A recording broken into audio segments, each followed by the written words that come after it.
എന്താ സാറേ ഇത്? ഏത്? ചോദിക്കാനും പറയാനും ഒന്നും ഇവിടെ ആളൊന്നും ഇല്ലെന്നാണോ സാറിന്റെ ഒക്കെ വിചാരം? മനസ്സിലായില്ല.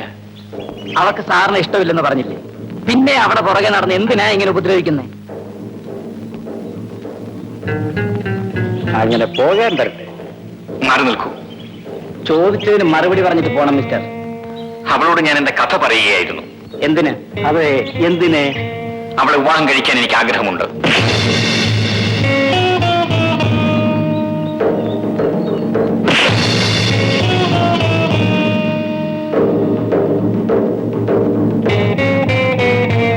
അവളെ വിവാഹം കഴിക്കാൻ ചോരയും നീരുള്ള ആമ്പിള്ളാരോടുണ്ട്.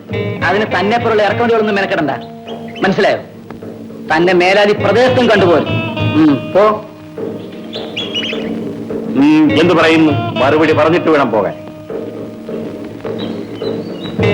എടാ, നോക്കി പേടിപ്പിക്കുന്നടാ.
നാണുകുട്ട, ഞാൻ ഇത്രയും പ്രതീക്ഷിച്ചില്ല. എന്റെ നെഞ്ച് കലങ്ങിപ്പോയി. ഓ അമ്മേ.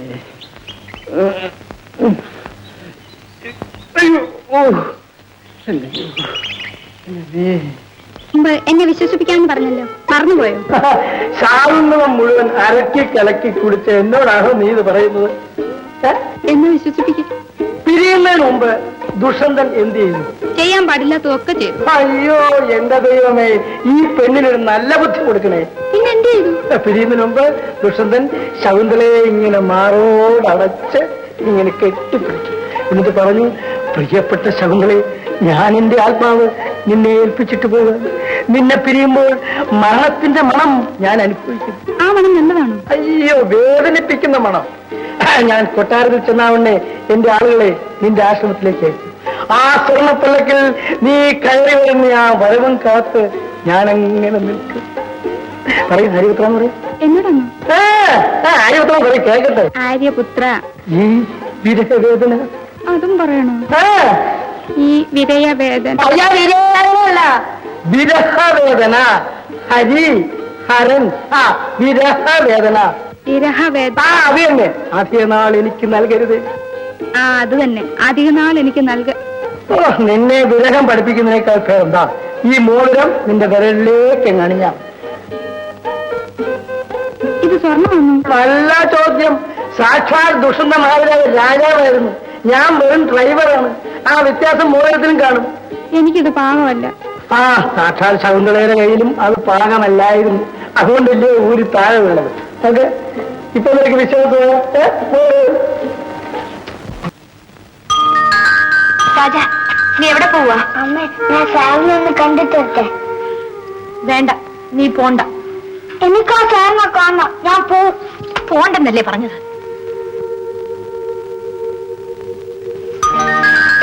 നിക്കവിടെ. പോണ്ടെന്ന് പറഞ്ഞാൽ നീ പോവല്ലേ? പോവാ, നീ പോവാ.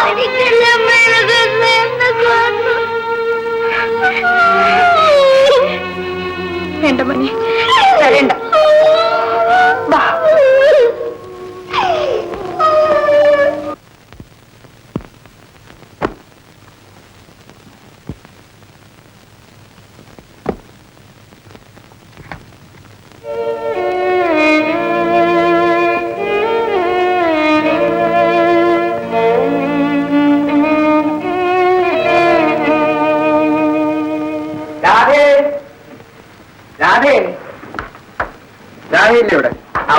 അടുക്കളയിലെങ്ങാൻ കാണും.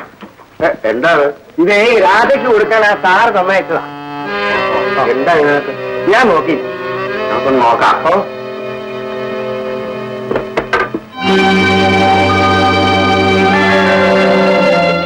ഇതൊക്കെ ആർക്കാ കേൾക്കുന്നവരെ? ആർക്കാ? എന്നോട് രാധകളെ ഈ കൊടുക്കാൻ പറഞ്ഞു, അവൾക്കായിരിക്കും. ഭഗവാനെ നീ കടാക്ഷിച്ചു. രാധയ്ക്ക് അദ്ദേഹത്തെ മനസ്സിലായില്ലെങ്കിലും നിങ്ങൾ നല്ലോണം ഇരിക്കട്ടെ എന്ന് അദ്ദേഹം കരുതിക്കാം. ശരിയാ മോളെ രാധേ, രാധേ, രാധേ നിങ്ങളുടെ വേഗം വാ. രാധേ, ഇതെല്ലാം നിനക്കാ. നമുക്ക് വേണ്ടി ആ സാറ് കേശവനാരെ കൊടുത്തയച്ചതാ. അതെ മോളെ. രാധേ, നീ കൊണ്ടുപോയി അവൻ നിന്നെ വിലക്ക് വാങ്ങാൻ ശ്രമിക്കുക. മറ്റൊരു വഴിക്കും നിന്നെ കിട്ടുന്നില്ലെന്ന് കണ്ടപ്പോ അവൻ അവസാനമായി എടുത്ത വേലയാണ്. പണം കണ്ട് നീ മയങ്ങരുത്. നീ പോണോ വേറെപ്പാളി അവന്റെ ഒരു ഉപദേശം.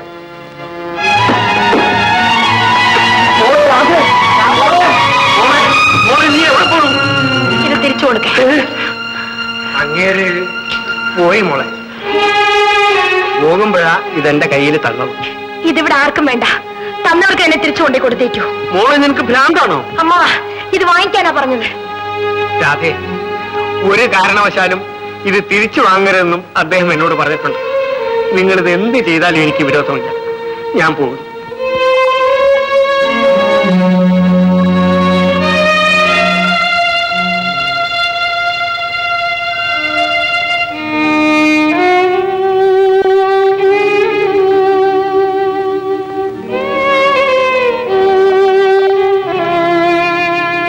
മോനെ ചന്ദ്ര,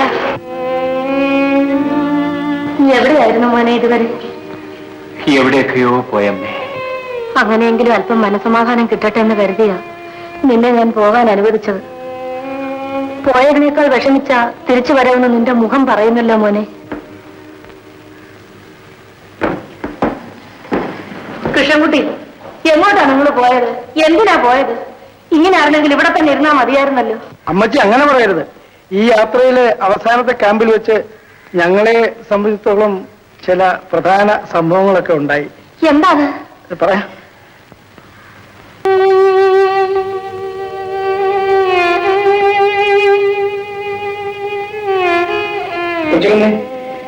അമ്മച്ചിയുടെ കഥ അങ്ങോട്ട് പറഞ്ഞു കൊടുത്താട്ടെ. ഞാൻ പറഞ്ഞാൽ ചിലപ്പോ കഥ മാറിപ്പോയി. പറയും മോനെ. അമ്മയോട് പറയാൻ വിഷമമാണെങ്കിൽ പറയണ്ട. ഞാനൊന്നോട്ട് ചോദിക്കുന്നുമില്ല. അങ്ങനെ ഒരു കഥയൊന്നുമില്ലമ്മേ. എന്റെ മോനെ, നീ ഇവിടുന്ന് പോയേ പിന്നെ ഈ അമ്മയുടെ മനസ്സ് തീയായിരുന്നടാ. ഞാനിപ്പോ പറയട്ടെ, എന്റെ മോൻ ഇഷ്ടപ്പെടുന്ന ഏതൊരു പെൺകുട്ടിയെ വേണേലും നീ വിവാഹം കഴിക്കേ. ജാതിയോ മതമോ പണമോ പ്രതാപമോ ഒന്നും ഈ അമ്മ നോക്കില്ല. മോന്റെ മനസ്സിനിണങ്ങിയ ഒരു പെൺകുട്ടിയെ വേഗം നീ കണ്ടെത്തും. അങ്ങനെ ഒരു പെൺകുട്ടിയെ ഞാൻ കണ്ടെത്തി അമ്മേ. ഈശ്വര, അങ്ങൊരു വഴി കാണിച്ചു തന്നു. പറയും മോനെ ആരാണെന്ന്. ഇന്നെങ്കിൽ ഇന്ന് ആ വിവാഹം ഞാൻ നടത്തും. നീ എന്താ ഒന്നും മിണ്ടാത്തത്? നിനക്കിഷ്ടമാണെങ്കിൽ ആ കുട്ടിയെ തന്നെ നീ വിവാഹം കഴിക്കേ. ഞാൻ ഉടനെ പോയി ആലോചിക്കാം. അത് നടപ്പില്ലമ്മേ. അതെന്താ? അവിടെയും ഈ നശിച്ച പണം തന്നെയാണ് പ്രശ്നം.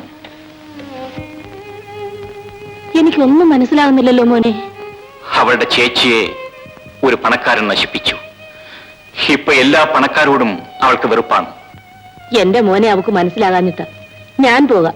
അവിടെ മനസ്സുമായി ഞാൻ തിരിച്ചു വരും. കൃഷ്ണൻകുട്ടി, വേണ്ടമ്മേ. ഇപ്പൊ അവളുടെ മനസ്സിനെ പിടിച്ചെടുക്കാൻ ആർക്കും സാധ്യമല്ല. അതെന്താ മോനെ? അതങ്ങനെയാണ്. അത്ര തീർച്ചയാണോ? അതെ. ഈശ്വര, ഇങ്ങനെ സങ്കടപ്പെടുത്താനും മാത്രം ഞങ്ങൾ എന്ത് പാപം ചെയ്തു? അമ്മ കരയരുത്. പാപം ചെയ്തത് ഞാനാണ്. ഞാൻ കാരണമാണ് രാധ ആത്മഹത്യ ചെയ്തത്. ആ പാപം തുടച്ചു കളയാൻ നോട്ട് കെട്ടിട്ടാവൂല്ലമ്മേ. എല്ലാം ഞാൻ അനുഭവിച്ചോളാം.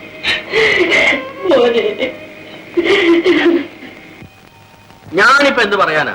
അവൾ അത് അവളുടെ പെട്ടിയുടെ അകത്ത് വെച്ച് പൂട്ടിയേക്കുക. അബദ്ധത്താൽ എങ്ങനെ അറിയാതെ ആ പെട്ടിയുടെ അടുത്തേക്ക് എങ്ങനെ ഞാൻ ചെന്നാ മതി. ഈറ്റപ്പുലിയെ പോലെ അല്ലേ അവളുടെ നോട്ടം. ഈശ്വര, എനിക്കോ മറ്റോ ഇത് കിട്ടിയിരുന്നെങ്കിൽ എന്റെ ഈ പാടും ദുരിതം ഒക്കെ ഒന്ന് മാറുമായിരുന്നു. പണം ആരുടെ കിട്ടിയാലും അങ്ങനെ തന്നെ. പെൺകുട്ടികൾ വാശി പിടിച്ചാൽ അവർ ഇതും ചെയ്യും, ഇതിന്റെ അപ്പുറം ചെയ്യും. അങ്ങനെയാ അവരുടെ സൃഷ്ടി. നിങ്ങൾ എന്താ പറയുന്നത് രാഘവന്നേരെ? പണത്തിന് വേണ്ടി എന്ത് വൃത്തികേടും ചെയ്യുന്ന ലോകത്തിലല്ലേ നമ്മൾ ജീവിക്കുന്നത്? പണം കണ്ടാൽ മനുഷ്യൻ മറക്കാൻ പാടില്ലാത്തത് മറക്കും, ചെയ്യാൻ പാടില്ലാത്തത് ചെയ്യും. ഇവൻ എവിടെ ആയിരുന്നു ഇത്രയും നേരം? ഇവനാ ചെളിവെള്ളത്തിൽ കളിക്കുകയായിരുന്നു അച്ഛാ. മോളെ രാധേ, നീ ആ പണം എടുത്ത് അച്ഛന് കൊടുക്ക്.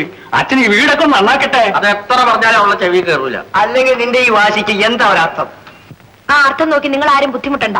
അങ്ങനെയൊന്നും ഇവിടെ കിട്ടിയിട്ടില്ല നിങ്ങൾ എല്ലാം വിചാരിച്ചാ മതി. അതെങ്ങനെയാണ് വിചാരിക്കുക? പണം ഇവിടെ ഇരിപ്പുണ്ടെന്നുള്ള ഒരു സത്യമല്ലേ? വയറ് വിശക്കുന്ന അവസരം ചോറുണ്ടോന്ന് വിചാരിച്ചാ മതിയോ? വിശപ്പ് കേടുവോ? അങ്ങനെ ഒരു 4 ചോദ്യം അങ്ങോട്ട് ചോദിക്കും ചേട്ടാ. 4 4 ചോദിച്ചാലും ഈ രാത്രി അത് തൊടില്ല. ഇത്രയല്ലേ നിങ്ങൾക്ക് അറിയേണ്ടതുള്ളൂ. പാടാൻ മതി. അപ്പൊ നിങ്ങൾക്ക് എല്ലാവർക്കും ബോധ്യമായല്ലോ. എന്നാൽ എങ്ങനെയുണ്ട് ഒരു പിടിവാശി?